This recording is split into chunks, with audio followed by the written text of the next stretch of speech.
আল্লাহ রাব্বুল আলামিনই প্রথম, আল্লাহ পাকই শেষ। আল্লাহ পাক প্রকাশ্য, আল্লাহ পাক গোপন।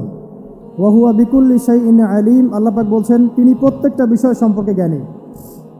সূরা হাদীদ আয়াত নাম্বার 3। তো আমরা বুঝতে পারছি যখন কোনো কিছু ছিল না তখন আল্লাহ রাব্বুল আলামিন ছিলেন, আবার যখন কিছু থাকবে না তখন আল্লাহ পাক থাকবেন। কুল্লু মান আলাইহা ফান ওয়া ইয়াবকা ওয়াজহু রাব্বিকা যুল জালালি ওয়াল ইকরাম। সমস্ত কিছু ফানা হয়ে যাবে, শুধুমাত্র আল্লাহ রাব্বুল আলামিনের সত্তা, জাত এটা বাকি থাকবে। তার মানে আল্লাহ পাকই শুরু, আল্লাহ পাকই শেষ। আল্লাহর কোনো শুরু নাই, আল্লাহর কোনো শেষ নাই। এখন কেউ যদি প্রশ্ন করে যে আল্লাহ সব কিছু সৃষ্টি করেছেন, তাহলে আল্লাহকে কে সৃষ্টি করলো? নাউজুবিল্লাহ। তখন আমরা বলবো যে যদি কেউ আল্লাহকে সৃষ্টি করতো তাহলে তো সেই সৃষ্টিকর্তা হয়ে যেত, তাই নয় কি? এভাবে এক এক করে যদি আমরা পিছনের দিকে যেতে থাকি তাহলে একটা পর্যায়ে গিয়ে তো আমাদেরকে থামতে হবে। তো আমরা যেখানে গিয়ে থামছেন সেটাই হচ্ছে আল্লাহ রাব্বুল আলামিন। আল্লাহ পাকের আগে কিছুই ছিল না, বরং অতীত, বর্তমান, ভবিষ্যৎ এটা সময়ের মধ্যে আছে, যে সময়ের মধ্যে আমরা বাস করছি। আল্লাহ রাব্বুল আলামিনের কাছে এরকম অতীত, বর্তমান, ভবিষ্যৎ কিছু নাই। আল্লাহ রাব্বুল আলামিন একা ছিলেন, তখন কিছুই ছিল না। আবার যখন সব কিছু ধ্বংস হয়ে যাবে আল্লাহ পাক একাই থাকবেন, আর কিছু থাকবে না। এখন আল্লাহ পাক সর্বপ্রথম সৃষ্টি করলেন আরশে আজিম। কি সৃষ্টি করলেন? এবং আরশটা পানির উপরে ছিল। কিসের উপরে? পানির উপরে। এরপরে আল্লাহ রাব্বুল আলামিন সৃষ্টি করেছেন কলম। আল্লাহ পাকের কাছে লাউহে মাহফুজ আছে। লাউহে মাহফুজ মানে সুরক্ষিত একটা ফলক। এখানে আল্লাহ পাক কলমকে বললেন লিখো। কলম বলল যে মাযা আকতুব, আমি কি লিখবো হে আল্লাহ? আল্লাহ পাক বললেন কিয়ামত পর্যন্ত যা যা হবে, শেষ দিন পর্যন্ত যা কিছু ঘটবে লিখে ফেলো। কলম লিখে ফেলেছে কিয়ামত পর্যন্ত কি কি হবে। অতএব আপনার রিজিক নিয়ে এত টেনশন করার কোনো দরকার নেই। বিয়ে শাদী হচ্ছে না, এই জন্য কবরে গিয়ে মানত করার কোনো দরকার নেই। সময় মতো হবে ইনশাআল্লাহ। যখন রিজিক তাকদিরে লেখা আছে সময় মতো ইনশাআল্লাহ হবেই। তাকদিরের বাইরে কিছু হবে না। তো আল্লাহ পাক তাকদির লিখে ফেললেন। এমনকি লাউহে মাহফুজে কোরআনও লিপিবদ্ধ আছে। সূরা বুরুজ পড়েন নাই? বাল হুয়া কুরআনুম মাজিদ ফি লাউহিম মাহফুজ। লাউহে মাহফুজ থেকে কোরআন মাজিদ নাজিল করা হয়েছে প্রথম আসমানে। এরপর প্রথম আসমান থেকে আস্তে আস্তে ধাপে ধাপে বিভিন্ন ঘটনার পালাক্রমে রাসূলুল্লাহ সাল্লাল্লাহু আলাইহি ওয়াসাল্লামের কলবের মধ্যে জিবরাইল আলাইহিস সালামের মারফতে ওহী করা হয়েছে। এই হলো কোরআন, যেটা নাজিল হতে সময় লেগেছে 23 বছর। তো লাউহে মাহফুজ আল্লাহ রাব্বুল আলামিন সব লিখে ফেললেন। এভাবে 6 দিন, আল্লাহ পাকের হিসেবে 6 দিন কত লম্বা আল্লাহ ভালো জানেন। 6 দিনে আল্লাহ রাব্বুল আলামিন এরপর সৃষ্টি করলেন পুরো মহাবিশ্ব। পুরো মহাবিশ্ব বলতে আমি শুধু পৃথিবীর সৌরজগৎ বোঝাচ্ছি না। এই মঙ্গল, বুধ, শনি, বৃহস্পতি এইটুক না, এরকম হাজার হাজার সৌরজগৎ মিলে একটা গ্যালাক্সি হয়, আর হাজারটা গ্যালাক্সি মিলে গিয়ে একটা আসমান হচ্ছে, মহাকাশের একটা ছায়াপথ আসমান হচ্ছে। তো এরকম 7টা আসমান বা 7টা মহাবিশ্ব আল্লাহ পাক সৃষ্টি করলেন মাত্র 6 দিনে। কয় দিনে? ফি সিত্তাতি আইয়াম, 6 দিন আল্লাহ পাক সৃষ্টি করলেন। এরপর আল্লাহ রাব্বুল আলামিন প্রত্যেক মহাকাশে তার যার যার কাজ সেটা দিলেন। যেখানে যেখানে মাখলুক সৃষ্টি করা আল্লাহ পাক করলেন। আল্লাহ রাব্বুল আলামিন মালায়েকা সৃষ্টি করলেন নূর দিয়ে। কি দিয়ে? আলো দিয়ে। আলোর মধ্য দিয়ে আল্লাহ রাব্বুল আলামিন ফেরেশতা সৃষ্টি করলেন। আল্লাহ পাক জিন সৃষ্টি করলেন। জিন কি দিয়ে? আগুন দিয়ে। একদম যেটা উত্তপ্ত আগুন, লাল আগুন, সেই আগুন দিয়ে আল্লাহ পাক জিন জাতিকে সৃষ্টি করলেন। সৃষ্টি করার পর আল্লাহ রাব্বুল আলামিন জিন জাতিকে পৃথিবীতে পাঠিয়েছেন। কোথায়? আর এখন মানুষ পৃথিবীতে যা করছে, জিন জাতীয় কিছুটা এরকমই কাজ করেছিল, বরং তার চেয়েও হয়তো বেশি করেছিল। পৃথিবীতে সে ফিতনার ফাসাদ সৃষ্টি করেছিল। এক পর্যায়ে আল্লাহ রাব্বুল আলামিন জিন জাতিকে ধ্বংস করে দিলেন। কিছু কিছু জিনকে আল্লাহ পাক অবশিষ্ট রাখলেন, যেগুলো পাহাড়ে, পর্বতে, বিভিন্ন জায়গায়, সমুদ্রে আশ্রয় নিল। পাহাড়ি এলাকাগুলোতে জিন থাকে, গভীর সমুদ্রে জিন থাকে, হ্যাঁ, জঙ্গলে জিন থাকে। এরকম কিছু জায়গা আছে এগুলোর মধ্যে জিনরা থাকে। তো ওদেরকে ডিস্টার্ব করতে গেলে সমস্যা, আপনাকে ধরে ফেলবে। আর যদি প্রতিদিন সকাল সন্ধ্যার জিকির আজগার ঠিকঠাক মতো না করেন, কোরআন তেলাওয়াত ঠিকঠাক মতো না করেন, নামাজি না হন, আর পবিত্র না থাকেন, তাহলে জিন ধরার সম্ভাবনা বেশি। আর আমার মনে হয় এখনকার যে মেয়েগুলো রাস্তাঘাটে ঘোরাফেরা করে এদের বেশিরভাগই জিন ধরা। কারণ আছে, এমনি এমনি বলি নাই। এটা আপনাকে বুঝতে হলে আল্লাহ এবং তার রাসূলের চোখ দিয়ে দেখতে হবে তো, কারণ তাদের চালচলন স্বাভাবিক না, কিছু একটা ওদের উপর ভর করেছে। ওই ভরটা করার কারণে তার চালচলন আজকে এমন হয়ে গেছে। এবং বহু মেয়ের ঘটনা এমন শোনা যায় যে সরাসরি তারা জিন দ্বারা ইফেক্টেড হয়। দেখেন না, রুকিয়া করতে হয়, শারীরিকভাবে রুকিয়া করতে হয়। তো খেয়াল রাখবেন, সকাল সন্ধ্যার জিকির আজগার ঠিক রাখবেন, কোরআন তেলাওয়াতটা ঠিক রাখবেন, নামাজি হবেন, পাক পবিত্র থাকবেন, জিন আপনাকে কোনো ক্ষতি করতে পারবেন ইনশাআল্লাহ। জিনরা কিন্তু রাসূল সাল্লাল্লাহু আলাইহি ওয়াসাল্লামেরও ক্ষতি করার চেষ্টা করেছিল। আল্লাহ রাসূল সাল্লাল্লাহু আলাইহি ওয়াসাল্লাম ওটাকে ধরেছিলেন, ধরে মসজিদের খুঁটির সাথে বেঁধে রেখেছে। নামাজের মধ্যে জিন আমাদের নবীকে ডিস্টার্ব করেছিল, আল্লাহ রাসূল ওই জিনকে ধরেছেন, ধরে খুঁটির সাথে বেঁধে রেখেছেন। তারপরে তার মনে পড়লো সুলাইমান আলাইহিস সালামের কথা। সুলাইমান আলাইহিস সালাম বলেছিল আল্লাহকে, আল্লাহ আমাকে যে ক্ষমতা তুমি দিয়েছো আমার পরে কাউকে এই ক্ষমতা আর দিও না। আর সুলাইমান আলাইহিস সালামকে আল্লাহ পাক জিন জাতিকে অনুগত করে দিয়েছিলেন। সুলাইমান আলাইহিস সালামের নির্দেশে জিন জাতি বিভিন্ন কাজ করত, এমনকি সমুদ্রের মধ্যে ডুবুরির কাজও করত, সমুদ্রের ভিতর থেকে রত্ন বের করে নিয়ে আসতো। এগুলো কিন্তু অলিক রূপকথা নয়, সত্য ঘটনা। তখন নবী সাল্লাল্লাহু আলাইহি ওয়াসাল্লাম বললেন যে আমার ভাই সুলাইমানের কথা আমার মনে পড়ে গেল, তাই আমি জিনটাকে ছেড়ে দিলাম। তো আল্লাহ পাক জিন জাতিকে সৃষ্টি করে এই পৃথিবীতে পাঠানোর পর তারা এরকম ফিতনা এবং ফাসাদ সৃষ্টি করার পরে আল্লাহ পাক ওদেরকে ধ্বংস করে দেন। দেওয়ার পরে আরও অনেক যুগ এবং অনেক শতাব্দী কেটে যায়। কত যুগ কত শতাব্দী আল্লাহ ভালো জানেন। অনেক লম্বা সময় পরে গিয়ে আল্লাহ রাব্বুল আলামিন ফেরেশতাদেরকে ডাকেন। কাদেরকে ডাকেন? তাদেরকে ডেকে বলেন, ওয়া ইয ক্বালা রাব্বুকা লিল মালায়েকা, স্মরণ করো নবী সেই সময়ের কথা যখন তোমার রব ফেরেশতাদেরকে ডাকলেন, ডেকে বললেন, ইন্নী জাইলুন ফিল আরদি খলিফা, হে ফেরেশতা মণ্ডলী, আমি পৃথিবীতে আমার খলিফা পাঠাতে চাই। কি পাঠাতে চাই ভাই? খলিফা। খলিফার দুটো অর্থ, একটা হচ্ছে ওই যে জিনরা যে চলে গেল ওর স্থলাভিষিক্ত হয়ে আরেকটা জাতি, স্থলাভিষিক্ত হওয়া। আরেকটা ব্যাখ্যা হচ্ছে খলিফা শব্দের মানে হচ্ছে যে ব্যক্তি আল্লাহ পাকের বিধান অনুযায়ী পৃথিবীতে বিচার ফয়সালা করে সে আল্লাহর খলিফা। আমি কি বুঝাতে পারছি? আল্লাহ পাক ফেরেশতাদেরকে বললেন আমি পৃথিবীতে আমার খলিফা পাঠাতে চাই, প্রতিনিধি এবং যে আল্লাহর বিধান দ্বারা বিচার ফয়সালা করে। তখন ফেরেশতারা বলছেন, ক্বালু, ফেরেশতারা বলছেন, আতাজআলু ফিহা মান ইউফসিদু ফিহা ওয়া ইয়াসফিকুদ দিমা, হে আল্লাহ আপনি কি এমন কোন সৃষ্টিকে আবার পৃথিবীতে পাঠাতে চান যে পৃথিবীতে গিয়ে ফিতনা ফাসাদ সৃষ্টি করবে অথবা রক্তপাত ঘটাবে? ফেরেশতারা এই কথা কিভাবে বলতে পারলো? হ্যাঁ, জিন জাতির অভিজ্ঞতার আলোকে। ঠিক আছে, তখন আল্লাহ পাক বলছেন, ইন্নী আ'লামু মা লা তা'লামুন, দেখো আমি যা জানি তোমরা তা জানো না।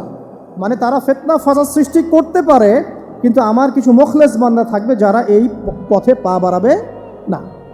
আচ্ছা, এবার আল্লাহ রাব্বুল আলামিন আদম আলাইহিস সালামকে সৃষ্টি করলেন। আল্লাহ পাক নিজের হাত দিয়ে আদম আলাইহিস সালামকে সৃষ্টি করেছেন। সূরা সদের মধ্যে আল্লাহ পাক বলেছেন, দেখুন মহাবিশ্বের কোনো সৃষ্টির ব্যাপারে বলা হয়নি যে খলাকতু বিয়াদাই, আমি নিজ হাতে তাকে সৃষ্টি করেছি। শুধুমাত্র আদম আলাইহিস সালাম, আমাদের পিতার ক্ষেত্রে বলা হয়েছে খলাকতু বিয়াদাই, আমি নিজ হাতে তাকে সৃষ্টি করেছি। কত সম্মান, কত ভালোবাসা, তাই না? এবার আল্লাহ রাব্বুল আলামিন আদম আলাইহিস সালামকে সমস্ত নাম শিক্ষা দিলেন। সমস্ত নাম মানে কি? ওয়াল্লামা আদামাল আসমাআ কুল্লাহা, আল্লাহ পাক বলছেন এরপর আমি আদম আলাইহিস সালামকে মহাবিশ্বের যত জ্ঞান আছে সমস্ত নাম শিক্ষা দিয়ে দিলাম। সুবহানাল্লাহ। যেই জ্ঞান ফেরেশতাদেরও ছিল না, যেই জ্ঞান ইবলিসেরও ছিল না। ইবলিস কিন্তু অনেক জ্ঞানী ছিল, অনেক বড় আবেদ ছিল, সে দীর্ঘদিন আল্লাহর ইবাদত করেছে, কিন্তু এই জ্ঞান কিন্তু তারও ছিল না, ফেরেশতাদেরও ছিল না। সুম্মা আরাদাহুম আলাল মালায়েকা, এরপর আল্লাহ রাব্বুল আলামিন আদম আলাইহিস সালামকে ফেরেশতাদের সামনে নিয়ে আসলেন, উপস্থাপন করলেন। মহাবিশ্বের ঘটনা, এটা ঘটছে, চিন্তা করেন, এটা কিন্তু ঘটেছে আগে, অতীত। এবার সমস্ত ফেরেশতার সামনে আদম আলাইহিস সালামকে নিয়ে আসা হচ্ছে। এবার বলা হচ্ছে যে হে ফেরেশতারা, তোমরা এই নামগুলো বলে দাও দেখি, তোমরা যদি সত্যবাদী হও। তো ফেরেশতারা বলছেন, লা ইলমা লানা ইল্লা মা আল্লামতানা, হে আল্লাহ, আপনি আমাদেরকে যা শিখিয়েছেন এর বাইরে তো কোনো জ্ঞান নাই আমাদের। তারপর আল্লাহ পাক আদমকে বললেন আলাইহিস সালাম, হে আদম, তুমি সব নাম বলে দাও দেখি। এরপর আদম আলাইহিস সালাম সমস্ত নাম একটা একটা করে বলে দিলেন। তাহলে আমাদের পিতা জ্ঞানী ছিলেন, নজ্ঞ ছিলেন? আর আমরা তার সন্তান হিসেবে জ্ঞানী নজ্ঞ? এটা আমাদের শোভা পায়? আমাদের পিতা ছিলেন মহাবিশ্বের সবচেয়ে জ্ঞানী সত্তা। আল্লাহ রাব্বুল আলামিন তাকে জ্ঞান শিক্ষা দিয়েছেন, সমস্ত জ্ঞান। তবে তার সমস্ত জ্ঞান আর এই মহাবিশ্বের সমস্ত জ্ঞান আল্লাহর জ্ঞানের তুলনায় কতটুকু জানেন? একটা সমুদ্রের মধ্য থেকে এক ফোঁটা পানি উঠালে যেমন হয়, পুরো মহাবিশ্বের জ্ঞান আল্লাহর জ্ঞানের সামনে এতটুকু। আল্লাহ পাকের জ্ঞান এত অসীম, পুরো মহাসাগরের মধ্য থেকে এক ফোঁটা পানি তুললে, ওই যে এক ফোঁটা পানি তুললেন, এটা মহাবিশ্বের জ্ঞান। আর বাকি সমস্ত পানি এটা আল্লাহ পাকের জ্ঞান। ঠিক দুনিয়ার জীবনের এক্সাম্পলটা এমনই। একটা সাগরের মধ্যে আঙ্গুল ডুবালে, আঙ্গুল উঠালে যতটুকু পানি আঙ্গুলে বেঁধে থাকে, এটা দুনিয়া। আর পুরো মহাসাগরটাই হচ্ছে কি? আখিরাত। নবীজি বলছেন সাল্লাল্লাহু আলাইহি ওয়াসাল্লাম, একটা মৃত গাধাকে দেখে বলছেন, সাহাবীরা, তোমরা কি কেউ এই গাধাটাকে 1 দিরহামের বিনিময়ে কিনবে? কান কাটা, মৃত, গলে আছে, এই গাধাটাকে কিনবা 1 দিরহাম দিয়ে? সাহাবীরা বলছেন, মাংনা দিলেও তো কিনবো না। ইয়া রাসূলুল্লাহ, যদি ফ্রিও কেউ দেয়, বিনামূল্যে দেয়, তাও তো নিব না। তখন নবী সাল্লাল্লাহু আলাইহি ওয়াসাল্লাম বলছেন, এটাই হচ্ছে আল্লাহর কাছে দুনিয়ার এক্সাম্পল। ওই মৃত গাধা তোমাদের কাছে যতটা না ইম্পর্টেন্ট, যতটুকু মূল্য রাখে, আল্লাহর কাছে এই দুনিয়া তার চেয়েও কম মূল্য রাখে।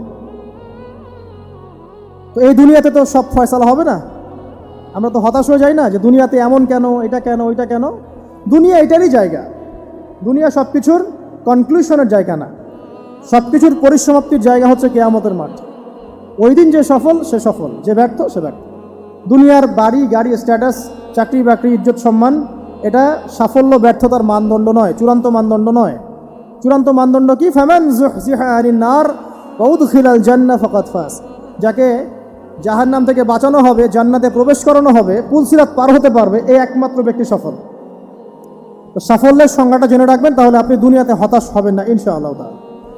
এবার কি হলো, যখন আদম আলাইহিস সালাম সমস্ত নাম শিক্ষা দেওয়া সমস্ত নাম বলে দিলেন, এখানে নাম মানে কিন্তু খালি নাম নয়, জ্ঞান বলে দিলেন, তখন আল্লাহ রাব্বুল আলামিন ফেরেশতাদেরকে বললেন, তোমরা সবাই এখন আদমকে সিজদা করো।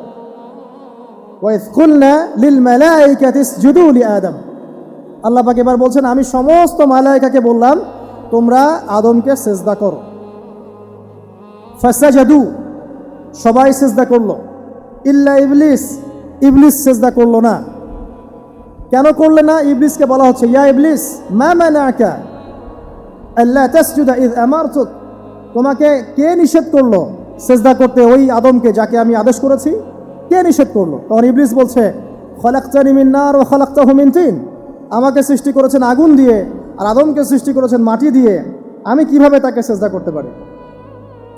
ইবলিস বলতে চাইলো যে আপনি যে বলছেন আদমকে সিজদা করো, আদম তো মাটির তৈরি, আমি তো আগুনের তৈরি, তাহলে আপনি ভুল বলছেন। নাউজুবিল্লাহ। আগুন কেন মাটির সামনে নত হবে? মাটি আগুনের সামনে নত হওয়া উচিত। তার কেয়াস হচ্ছে এমন। কেয়াস মানে কি? তার এটা কি? হ্যাঁ, তার এটা যুক্তি, তার এটা যুক্তি এবং দর্শন যে আমি কেন তাকে সিজদা করব? আমি তো আগুনের তৈরি আর আদম হচ্ছে মাটির তৈরি। তো খলাকতাহু মিন নার ওয়া খলাকতানি মিন তিন, খলাকতানি মিন নার ওয়া খলাকতাহু মিন তিন, আমাকে সৃষ্টি করেছেন আগুন দিয়ে, আদমকে সৃষ্টি করেছেন মাটি দিয়ে। আবা ওয়াস্তাকবারা, আল্লাহ পাক বলছেন সে উদ্ধত হলো এবং অহংকার প্রদর্শন করলো। আর আল্লাহ পাক অনেক কিছু মাফ করে দেন, কিছু কিছু বিষয় আল্লাহ পাক মোটেই পছন্দ করেন। তার মধ্যে একটা হচ্ছে অহংকার, তার মধ্যে একটা হচ্ছে শিরক, তার মধ্যে একটা হচ্ছে অন্যের হক নষ্ট করা, তার মধ্যে একটা হচ্ছে আদম সন্তানকে হত্যা করা, তার মধ্যে একটা হচ্ছে বৃদ্ধ বয়সে ব্যভিচার করা, তার মধ্যে একটা হচ্ছে মুরতাদ হয়ে যাওয়া। ওই যে খ্রিস্টান হয়ে যাচ্ছেন না, খালি মরেন তারপর বুঝবেন, খালি মালাকুল মউত আসুক তারপর বুঝবেন। আল্লাহ রাব্বুল আলামিন বলছেন তার রাসূলের মাধ্যমে, কেউ যদি সাক্ষ্য দেয় আল্লাহ ছাড়া কোনো মাবুদ নাই, মুহাম্মদ সাল্লাল্লাহু আলাইহি ওয়াসাল্লাম শেষ নবী, ঈসা ইবনে মারইয়াম আল্লাহর প্রেরিত নবী, আল্লাহর পুত্র নন, জান্নাত সত্য এবং জাহান্নাম সত্য, এই 5টা বিষয় যদি কেউ সাক্ষ্য দেয় ইনশাআল্লাহ সে জান্নাতে যাবে, তার আমল যেমনই হোক না কেন। টাকার বিনিময়ে, চাকরির বিনিময়ে, সমাজসেবার নামে আর চিকিৎসার নামে ইমান বিক্রি করে ফেললেন, সুবহানাল্লাহ সুবহানাল্লাহ। তোমাদের এই পৃথিবীতে বেঁচে থাকার চাইতে মাটির তলে চলে যাওয়া ভালো। আবর্জনার কোনো প্রয়োজন নাই আল্লাহর এই জমিনে। এই মুসলিম উম্মার আবর্জনার কোনো প্রয়োজন নাই। এই মুসলিম উম্মার ইমানদার সাহসী তরুণ প্রজন্মের দরকার। আল্লাহ পাক কবুল করুন, আমিন। এরপরে কি হলো? ইবলিস সেজদা করলো না, আবা ওয়াস্তাকবার, সে উদ্ধত হলো এবং অহংকার প্রদর্শন করলো। এবার আল্লাহ পাক জিজ্ঞাসা করলেন, কেন করলে না, কেন করলে না? সে বলল যে আগুন দিয়ে সৃষ্টি করেছেন আমাকে, তাকে সৃষ্টি করেছেন আপনি মাটি দিয়ে, সো আপনি ভুল আমি সঠিক, আমি কেন তাকে সেজদা করি? আল্লাহ পাক তখন আর তার প্রতি রহম করলেন না। আল্লাহ পাক তখন তাকে বলছেন ফখরুজ মিনহা, এখান থেকে বেরো। আল্লাহ পাক যেমন গফুর রহিম আরহামুর রহিমিন, ঠিক তেমনি আল্লাহ পাক শাদীদুল ইকাব, কঠিন শাস্তিদাতাও বটে। আল্লাহ পাক শুধু কি দয়াই করবেন, শাস্তি দিবেন না? দিবেন। ফখরুজ, অপদস্থ হয়ে লাঞ্ছিত হয়ে এখান থেকে বের হয়ে যাও। এখানে অহংকার করার অধিকার তোমাকে দেওয়া হয় না, এখান থেকে বের হয়ে যাও। এবার ইবলিস বের হয়ে যাচ্ছে। বের হয়ে যাওয়ার সময় ইবলিস বলছে রব্বি, কি বলছে? রব্বি। দেখেন ইবলিস আল্লাহকে বলছে রব্বি, মানে ইবলিস আস্তিক। ইবলিস কি আস্তিক? ইবলিস আল্লাহ বিশ্বাস করে। ইবলিস বলছে রব্বি, হে আমার রব, আনজিরনি ইলা ইয়াউমি ইউবআসুন, আমাকে কিয়ামত দিবস পর্যন্ত অবকাশ দেন। আমাকে তো বের করে দিচ্ছেন, ঠিক আছে, আমাকে কিয়ামত দিবস পর্যন্ত অবকাশ দেন। শব্দ চয়ন হচ্ছে রব্বি, হে আমার রব, মানে ইবলিস কিন্তু নাস্তিক না। তাহলে এখন যারা এই যে এথিজমে বিশ্বাস করছেন, আসলে এরা কেউ নাস্তিক না, এরা ইসলাম বিদ্বেষী। কখনো দেখবেন না তাদেরকে অন্য ধর্মের কোনো বিষয় নিয়ে কটু মন্তব্য করছে, প্রশ্ন উত্থাপন করছে, এমনটা খুব কমই দেখবেন। এতে যত মাথা ব্যথা ইসলাম নিয়ে। এখানে দেখেন ইবলিসের কথা বলছি, ইবলিস কিন্তু আস্তিক। ইবলিস কি বলছে? রব্বি আনজিরনি ইলা ইয়াউমি ইউবআসুন, হে আমার রব। ইবলিস জানে যে আল্লাহ তার রব। ওই যে সূরা হাশরের শেষের দিকে পড়ে দেখবেন ইবলিস বলে উকফুর, তোমরা কুফরি করো। তারপরে মানুষ যখন কুফরি করে সে বলে আমি ইন্নী আখাফুল্লাহ রাব্বাল আলামিন, আমি আল্লাহকে ভয় করি যে জগৎ সমূহের প্রতিপালক। শয়তানকে মানুষ গিয়ে জিজ্ঞাসা করবে, জাহান্নামীরা তুমি আমাদেরকে পথভ্রষ্ট করেছিল। শয়তান বলবে আমি কিচ্ছু করি নাই, আমি তোমাদেরকে কোনো কাজে ফোর্স করি নাই, আমি শুধু তোমাদেরকে ওয়াসওয়াসা দিয়েছি, তোমরা নিজেরাই কাজ করছো। ফালা তালুমুনি ওয়ালুমু আনফুসাকুম, সূরা ইব্রাহিম পড়ে দেখেন। শয়তান বলবে তোমরা আমাকে লানত করো না, নিজেদেরকেই লানত করো, আমি তো তোমাদেরকে বাধ্য করে কাজ করাই নাই, তোমরা নিজেরাই করেছো এই কাজগুলো। আসুন সামনে যাই। এবার আল্লাহ পাক যখন ইবলিসকে বের করে দিলেন, সে বলছে আমাকে কিয়ামত পর্যন্ত অবকাশ দিন। কিয়ামত পর্যন্ত অবকাশ নিয়ে ইবলিস কি করবে? উত্তর, ইবলিস বলছে ফাবিমা আগওয়াইতানি, হে আল্লাহ, যে কারণে বা যে আদমের কারণে আপনি আমাকে এখান থেকে বের করে দিলেন, লাআকউদান্না লাহুম সিরাতাকাল মুস্তাকিম, আমি সে আদম সন্তানের সরল পথে ওত পেতে বসে থাকবো। শয়তানের কথা কি মনে থাকবে যুবক ভাইরা? শয়তানের চ্যালেঞ্জ কি? আমি আদম সন্তানের সরল পথে ওত পেতে বসে থাকবো, মানে আমার আপনার সবার পথে সে ওত পেতে বসে আছে। এটা যদি মাথায় থাকে তাহলে জীবনে চলা সহজ হয় না? আচ্ছা, আর কি করবো? সুম্মা লাআতিয়ান্না মিন বাইনি আইদিহিম, শুধু বসেই থাকবো না, আমি আসবো তাদের সামন থেকে, ওয়া মিন খালফিহিম, তাদের পিছন থেকে, ওয়া আন আইমানিহিম, তাদের ডান দিক থেকে, ওয়া আন শামাইলিহিম, তাদের বাম দিক থেকে, ওয়ালা তাজিদু আকসারাহুম শাকিরিন, হে আল্লাহ, আপনি বেশিরভাগ আদম সন্তানকে শুকরগুজার পাবেন না। কার কথা? শয়তানের এই কথাটা কি সত্য না মিথ্যা? এখন বেশিরভাগ লোক নামাজ পড়ে না পড়ে না? পড়ে পড়ে না। বেশিরভাগ মুসলিমের দাড়ি আছে না নাই? বেশিরভাগ মুসলিম সুদ খায় না খায় না? এখন বেশিরভাগ তরুণ প্রজন্মের জেনায় আছে না নাই? পর্নোগ্রাফি সবাই দেখে না দেখে না? অন্যের সম্পদ আত্মসাৎ মানুষ করছে না? দুর্নীতি করছে না? ঘুষ খাচ্ছে না? ইসলামের বিধান 100% পালন করে কত পার্সেন্ট মানুষ? খুব কম। আচ্ছা বাদ দেন এত বড় বড় কথা, শুধু কোরআনুল কারীম তেলাওয়াত করতে পারে কতজন মানুষ? বলি না আমরা 90% মুসলিমের বাংলাদেশ, তো 90% মুসলিমের বাংলাদেশে কত ভাগ মুসলিম কোরআন তেলাওয়াত করতে পারে? একটা শুমারি করে দেখেন, কোরআন শুমারি, এটা কোরআন শুমারি করে দেখেন যে কত পার্সেন্ট মুসলিম শুদ্ধ করে কোরআন পড়তে পারে। যারা পড়তে জানে তাদেরও পড়া যে কত ভুল আছে আলেম ওলামার কাছে গেলে বুঝতে পারবে। আর এই ভুলের কারণে যে অর্থ কত পরিবর্তন হচ্ছে আপনি তো জানেনই না। তো এই যে শয়তান বলেছে ওয়ালা তাজিদু আকসারহুম শাকিরিন, আপনি বেশিরভাগকেই শুকরগুজার পাবেন। তো কথা সত্য না মিথ্যা? দেখেন, ও কিন্তু তার মিশনের মধ্যে ঠিকই আছে। কথা যে সত্য তার প্রমাণ সহিহ বুখারীর একটা হাদিস, যেটা 4 বার এসেছে বুখারীর মধ্যে, যে আদম আলাইহিস সালামকে ডাকা হবে কিয়ামতের মাঠে, ডেকে বলা হবে তোমার সন্তানদের মধ্য থেকে জাহান্নামীদেরকে আলাদা করে দাও। আদম আলাইহিস সালাম বলবেন কতজনকে আলাদা করে দিব? আল্লাহ পাক বলবেন প্রতি 1099 জনকে জাহান্নামের জন্য আলাদা করে দাও। শয়তানের কথা ঠিক না বেঠিক? এবার আল্লাহ রাব্বুল আলামিন তাকে বের করে দিলেন। ইবলিস এবার বের হয়ে গেল, চ্যালেঞ্জও করলো। এবার আল্লাহ পাক আদম আলাইহিস সালামকে ডেকে বলছে ইয়া আদম, এবার আদম আলাইহিস সালামের এই যে পাজর মানে বুকের পাজর, এখান থেকে তার সঙ্গিনীকে সৃষ্টি করা হলো। কারণ আদম আলাইহিস সালাম একাকী ছিলেন, একা কি থাকা যায়? একা থাকতে কষ্ট হয় না? একজন জীবন সঙ্গী লাগে না? তো আদম আলাইহিস সালামের এই বাম পাজরের হাড় থেকে হাওয়া আলাইহিস সালামকে সৃষ্টি করা হলো। সৃষ্টি করার পর আরও একটা ঘটনা আছে যে আল্লাহ রাব্বুল আলামিন আদম আলাইহিস সালামের পিঠের যে অংশটুকু আছে, এই অংশটুকু থেকে আগামীতে যত আদম সন্তান আসবে সবাইকে ছোট ছোট পিঁপড়ার আকৃতিতে সামনে নিয়ে দেখালেন। সুবহানাল্লাহ। যত আদম সন্তান আসবে আল্লাহ পাক সবাইকে আদমের সামনে দেখালেন এবং বললেন এই যে শুভ্র অংশ যারা, মানে সাদা অংশ যারা, তারা তোমার সন্তানদের মধ্য থেকে সবাই জান্নাতি। আর তোমার এই যে বাম পাশে যেগুলো কালো কালো ছোট ছোট আকৃতি দেখছো, এগুলো সব তোমার সন্তানদের মধ্য থেকে জাহান্নামী। আমরা দোয়া করি আমরা তাদের অন্তর্ভুক্ত না হই। এবার আল্লাহ পাক সবাইকে বললেন, সূরা আরাফের মধ্যে আসছে 182 নম্বর আয়াতে মনে হয়, আল্লাহ পাক বলেন আলাস্তু বিরব্বিকুম, হে আদমের সন্তানরা আমি কি তোমার রব নই? আমি কি তোমাদের রব নই? আলাস্তু বিরব্বিকুম, আমি কি তোমাদের রব নই? আলাস্তু বিরব্বিকুম, আমি কি তোমাদের রব নই? আমরা সবাই তখন বলেছিলাম বালা ইয়া রব্বি, অবশ্যই আপনি আমাদের রব। আমরা এখন ভুলে গেছি না? আমরা সবাই এই সাক্ষী দিয়ে আসছি রুহের জগতে। আর রুহের জগৎ বলে একটা জগৎ আছে, অনেক জগৎ আছে। রুহের জগৎ একটা, দুনিয়ার জগৎ একটা, জিন জাতির জগৎ আলাদা, বারজাখ পরকালে যে কবরে রাখার পরে বারজাখের জগৎ একটা, আর দারুল করার যেটা হবে একদম জান্নাত জাহান্নাম, ওটা আরেকটা জগৎ। এই যে মহাবিশ্ব যে সম্প্রসারিত হচ্ছে, এক এক গ্যালাক্সিতে এক একটা জগৎ না, এরকম বহু জগৎ আছে। রুহের জগতে আমরা এই ওয়াদা আল্লাহর কাছে করে এসেছি। এটাকে আহদে আলাস্তু বলে। কি বলে? আহদে আলাস্তু, মানে আলাস্তু বি রব্বিকুম, আমি কি তোমাদের রব নই? আমরা বলেছিলাম হ্যাঁ আপনি আমাদের রব।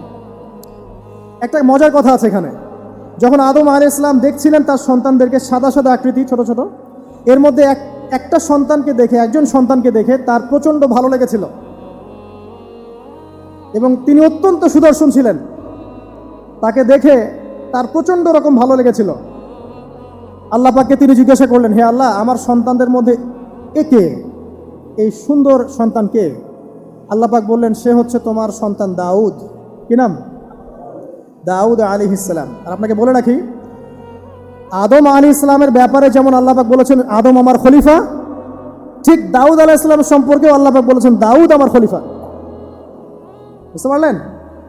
কোথায় আছে? সূরা সাদ পড়ে দেখেন। ঠিক আদম আলাইহিস সালাম সম্পর্কে আল্লাহ পাক বলেছেন না যে আমি পৃথিবীতে খলিফা পাঠাচ্ছি, ঠিক দাউদ আলাইহিস সালাম সম্পর্কেও আল্লাহ পাক বলেছেন দাউদ আমার খলিফা। ইয়া দাউদ ইন্না জাআলনাকা খলিফাতান ফিল আরদ ফাহকুম বাইনান নাসি বিল হক ওয়া লা তাত্তাবিল হাওয়া। আয়াতটা পড়ে দেখবেন, ওইদিকে আমি পরে আসছি।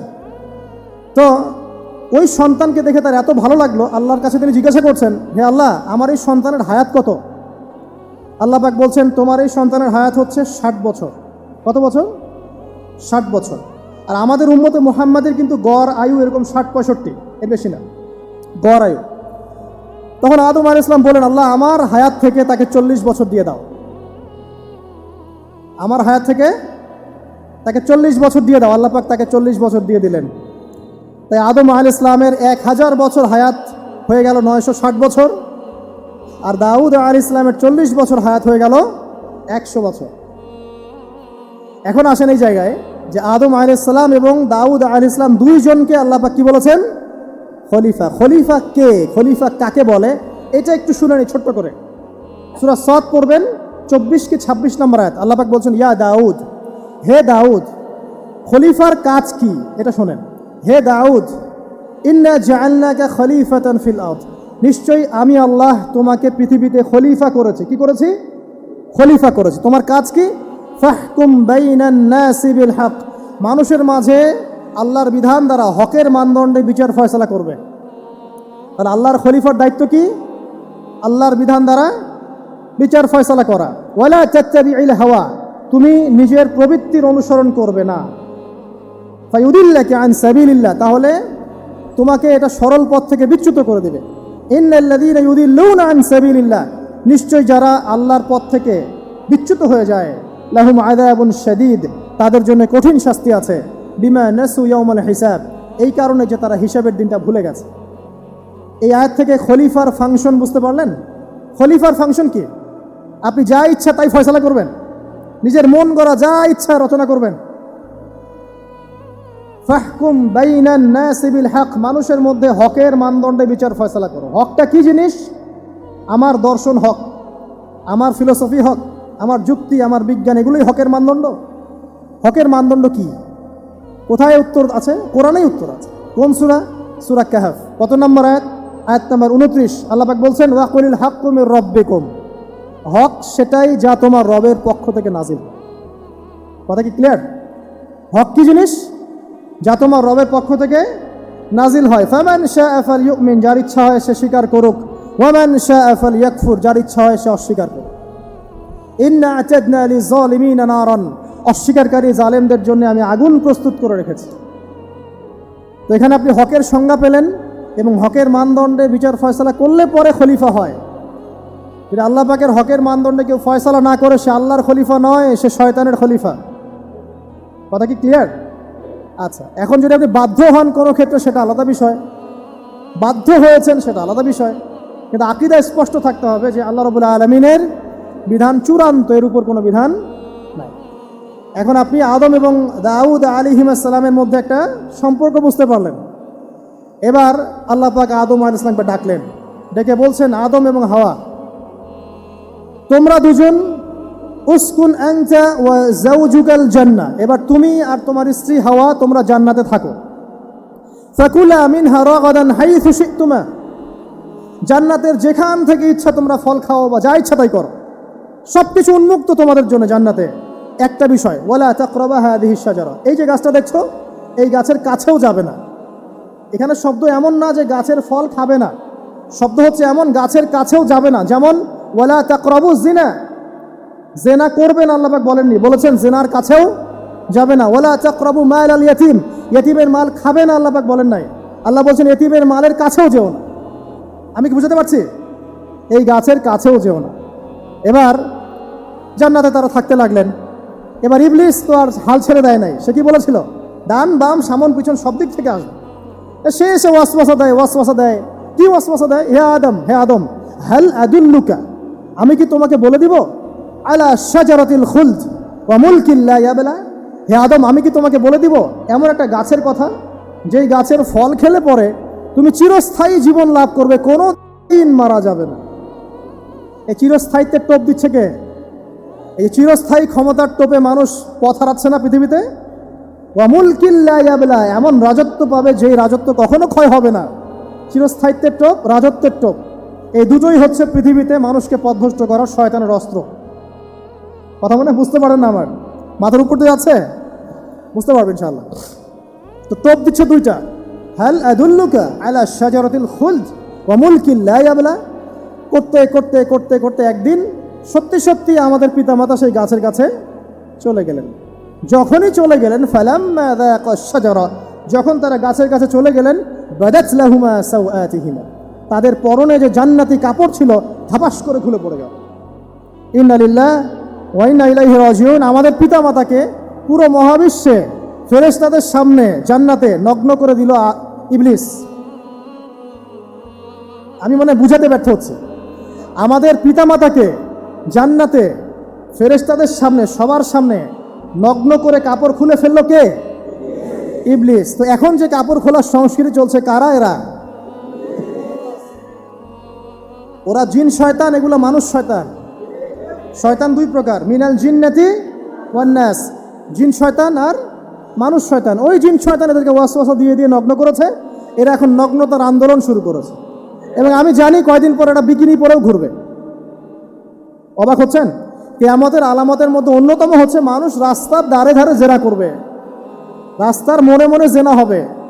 তখনকার সবচেয়ে ভালো মানুষ হবে সেই ব্যক্তি যে গিয়ে বলবে যে বাবা তোমরা জেনা করছো, এই দেয়ালের পিছনে গিয়ে করতে পারলা না, সে হবে সবচেয়ে ভালো মানুষ। এই যে কাপড় খোলার সংস্কৃতি শুরু হয়েছে, এটা কার সংস্কৃতি? বাদাত লাহুমা সাওআতিহিমা, আল্লাহ পাক আরো বলছেন ইয়া বানি আদম, হে আদম সন্তান, লা ইয়াফতিনান্নাকুমুশ শাইতান, শয়তান যেন তোমাদেরকে ফিতনায় ফেলতে না পারে। কামা আখরাজা আবাওয়াইকুম মিনাল জান্নাহ, ঠিক যেভাবে শয়তান তোমাদের পিতা মাতাকে জান্নাত থেকে বের করে দিয়েছিল। আর কি করেছিল? কামা আখরাজা আবাওয়াইকুম মিনাল জান্নাহ ইয়ানজিউ আনহুমা লিবাসাহুমা, শয়তান তোমাদের পিতা মাতার লেবাস পোশাক খুলে ফেলেছিল। ঠিক এভাবেই যেন পৃথিবীতে শয়তান তোমাদেরকে ফিতনায় ফেলতে না পারে, আল্লাহ পাক সতর্ক করছেন। এখন কি বুঝতে পারছেন এই নগ্নতার যে 6 লাভ, নগ্নতা, অশ্লীলতা, পর্নোগ্রাফি, বেহায়াপনা, ফ্রি মিক্সিং, নারীদেরকে নগ্ন করে রাস্তায় বের করে নিয়ে আসা, এগুলো কার এজেন্ডা? শয়তানের এজেন্ডা। এর উপর কোনো কথা নাই, কারণ কোরআনের উপর কোনো সত্য নাই।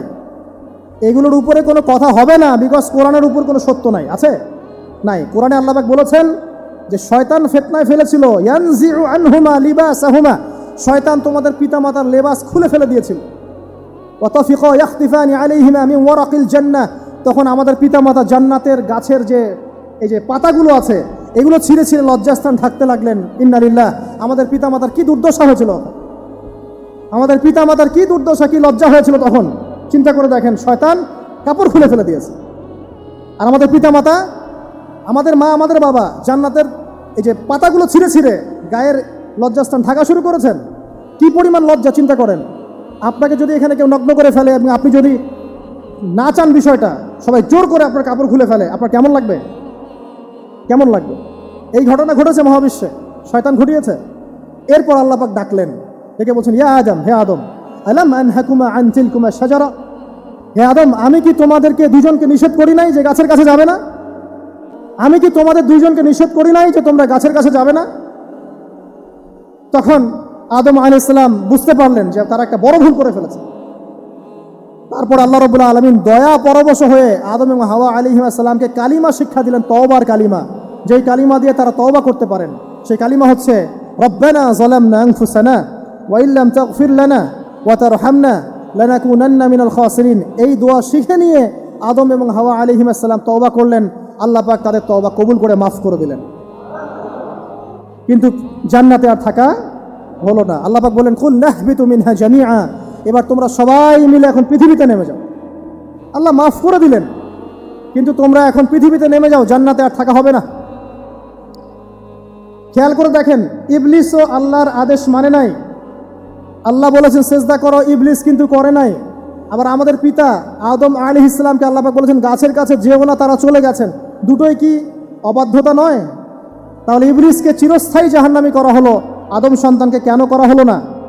উত্তর, আদম সন্তান আদম আলাইহিস সালাম তওবা করে ফিরে এসেছে, ইবলিস আসে নাই। তাই আমাদের দ্বারা পদে পদে ভুল হবেই, তওবা করে ফিরে আসলেই গুনাহ মাফ ইনশাআল্লাহ। আর যদি ইবলিসের মতো গুনার উপর গুনাহ করতেই থাকেন আর বলেন যে আমি ঠিক কাজ করছি, তাহলে ইনশাআল্লাহ ওই যে জাহান্নাম অপেক্ষা করছে। ইবলিস থেকে আল্লাহ পাক বললেন যে তুমি এবং তোমার অনুসারী যারাই থাকবে সবাইকে দিয়ে লাআমলাআন্না জাহান্নামা মিনকুম আজমাইন, তোমাদের সবাইকে দিয়ে আমি জাহান্নাম পরিপূর্ণ করবো। নাউযুবিল্লাহ। এবার সবাই পৃথিবীতে নেমে আসলো। পৃথিবীতে এসেই কি আল্লাহ পাক ছেড়ে দিলেন? না। আল্লাহ রাব্বুল আলামিন বলছেন কুল নাহবিতু মিনহা জামিআ, তোমরা পৃথিবীতে নেমে যাও। ফাইম্মা ইয়াতিয়ান্নাকুম মিন্নি হুদান, দুনিয়াতে যাচ্ছ যাও, তবে মনে রেখো যে আমার পক্ষ থেকে তোমাদের কাছে হেদায়েতের বাণী আসবে। আমার পক্ষ থেকে তোমাদের কাছে হেদায়েতের বাণী আসবে। ফামান তাবিআ হুদায়া ফালা খাউফুন আলাইহিম ওয়ালা হুম ইয়াহজানুন, যারা আমার হেদায়েতের বাণীগুলো মেনে চলবে তাদের কোনো ভয় নাই, কোনো দুশ্চিন্তাও নাই। ওয়াল্লাযীনা কাফারু ওয়া কাযযাবু বিআয়াতিনা, কিন্তু যারা আমার আয়াতকে কুফরি করবে, মিথ্যা প্রতিপন্ন করবে, ফাউলাইকা আসহাবুন নার, তারা হবে জাহান্নামের অধিবাসী। হুম ফিহা খালিদুন, তারা সেখানে চিরস্থায়ী হবে। এই সহজ সরল জীবন দর্শন দিয়ে আল্লাহ পাক পৃথিবীতে পাঠিয়ে দিলেন। এবার শুরু হলো পৃথিবীতে পথ চলা। পৃথিবীতে পথ চলার ক্ষেত্রে অনেক কিছু সৃষ্টি করতে হলো, আবিষ্কার, কৃষিকাজ, এটা ওটা সব কিছু। আদম আলাইহিস সালামকে আল্লাহ পাক সেই জ্ঞান ওহীর মাধ্যমে শিক্ষা দিলেন।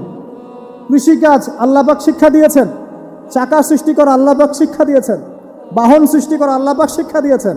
যত রকম জ্ঞান আছে সমস্ত জ্ঞান এসেছে নবীদের পক্ষ থেকে।